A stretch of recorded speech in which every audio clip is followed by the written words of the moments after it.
activated to warn of the impending hazard.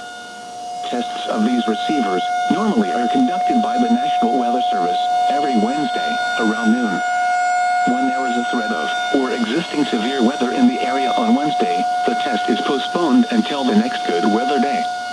The warning alarm transmitted over this and other NOAA radio stations in southern Wisconsin will normally be activated for watches and warnings that affect the following Wisconsin counties: Richland, Vernon, Adams, Juneau, Marquette, Waushara, Winnebago, Calumet, Manitowoc, Sauk, Columbia, Green Lake, Fond du Lac, Sheboygan, Dodge, Washington, Ozaukee, Iowa, Dane, Jefferson, Waukesha, Milwaukee, Lafayette, Green, Rock, Walworth, Racine, and Kenosha.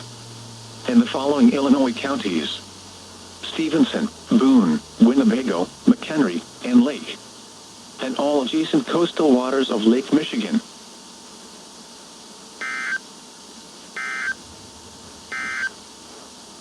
Now for the official National Weather Service forecast for a portion of south-central Wisconsin, including Janesville.